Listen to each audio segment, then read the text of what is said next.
passe à la deuxième histoire.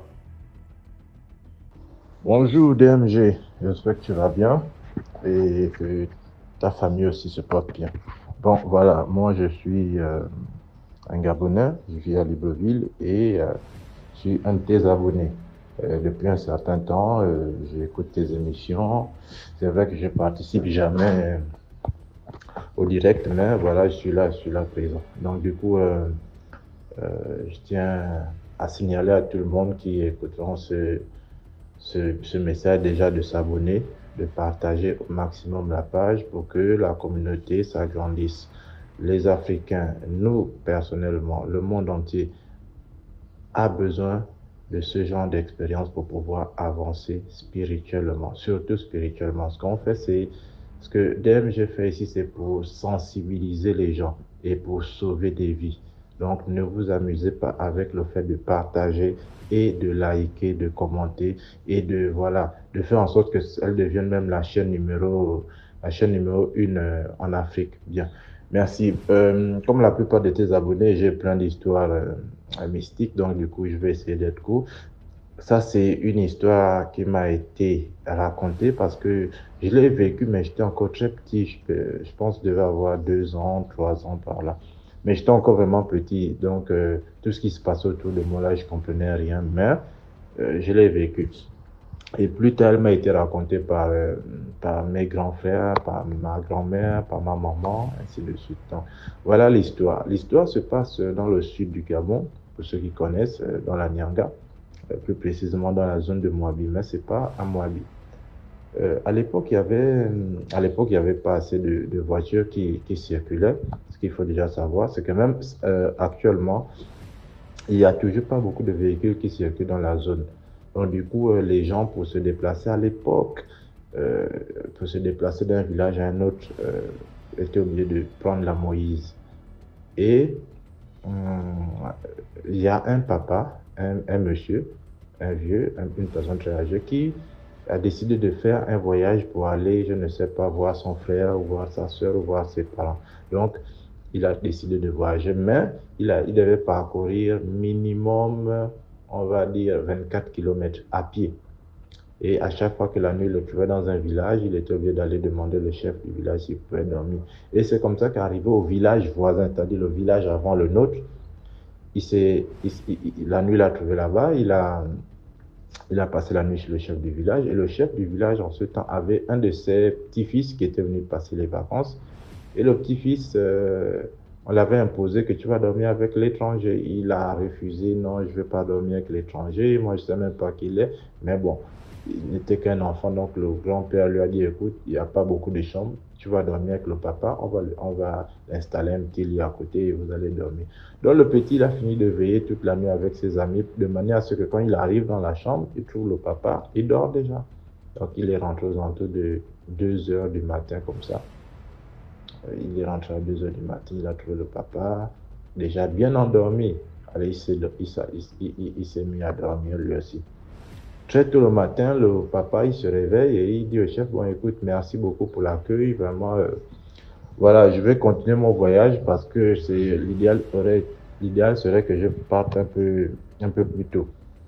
Allez, on va dire quoi, 5 heures, non, 6 heures du matin, il était déjà sur le chemin. Et aux alentours de 8 heures, on se rend compte que le petit ne s'est toujours pas réveillé. Donc les amis arrivent, oh, il est où? Oh non, il dort. Ah, mais depuis là, il dort à la chambre. Et comme ça, quand on commence, quand on va, quand ils vont pour cogner pour voir, mais il est pratiquement 8 heures, bientôt 9 heures, qu'est-ce qui se passe? Quand ils ouvrent la porte, ils se rendent compte que le petit est décédé. Il est tout blanc. Le gars, le petit, il est froid. On essaie de toucher le pouls du petit, on essaye de réanimer, mais on se rend compte que non, le petit, il est mort dans la nuit. Et c'est comme ça que le chef du village, pris de colère, se met à appeler, à réunir les jeunes du village, un peu, les gens un peu plus adultes que non. Allez me poursuivre ce monsieur-là. Ce monsieur-là, si vous allez très vite, déjà il a agi, il ne marche pas certainement. Donc du coup, le monsieur, les jeunes ont décidé de partir. Ils étaient à peu près 5 ou 6 grands gaillards. Allez, ils ont foncé. Et maintenant, sur la route, ils croisent les gens de mon village. Donc, les gens de mon village, parce que dans notre village, il y avait pas de boutique. Donc, pour avoir un peu tout ce qui était sucre, boisson, on était obligé d'aller dans leur village. Et comme ça, très tôt le matin, nous aussi, il y a des adultes qui allaient dans l'autre village pour acheter des trucs comme des gâteaux, du pain, de la farine, des choses comme ça pour pouvoir manger pendant les vacances. Comme ça qu'ils croisent ces jeunes-là. Oh, mais comment ça va, oui, mais ça va. Mais vous n'avez pas croisé un vieux comme ça, comme ça, comme ça. Il dit, oui, mais on a croisé le vieux là, il est avec le petit du chef là, le petit vacancier qui est venu chez le chef. Ils sont en train de marcher, là, on les a croisés là. Bientôt, ils vont même arriver à notre village. Sinon, peut-être qu'ils sont à notre village où ils ont dépassé. Les gars n'en reviennent pas, ils disent, comment ça vous l'avez croisé avec le petit du village? Non, on l'a croisé avec le petit-fils du chef là, de votre chef là. Ils sont en train de marcher. Les gars n'en reviennent pas, ils disent non. Comme ça qu'ils expliquent les autres la situation, que nous, on a le corps du petit là-bas, il est décédé. Comment vous l'avez croisé?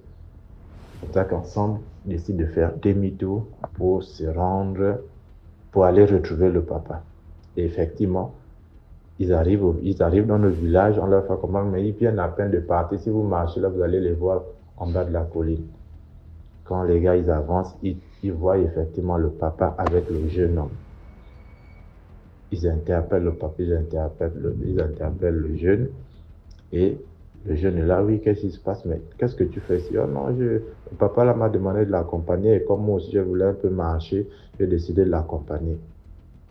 On regarde le papa, on dit, mais qu'est-ce qui se passe? Non, c'est pas possible.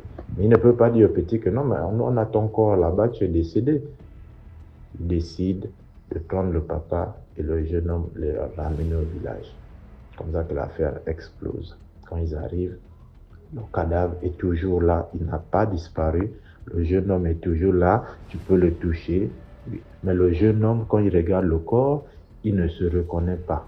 Nous, enfin, quand je dis les autres, quand ils regardent, ils voient que c'est son corps. Mais lui, quand il regarde, il dit non, ça c'est pas moi, je suis désolé. Moi, je suis là bien vivre. Et jusqu'à présent, je vous parle, le monsieur là, il vit, il doit être en force. C'est une histoire qui m'a été racontée et jusqu'à présent, on n'a jamais su réellement ce qui s'était passé. Qu'est-ce qui s'était réellement passé pour que ce papa-là... Donc, du coup, ma petite morale, c'est pour dire aux parents d'éviter de faire dormir toujours les enfants avec les étrangers.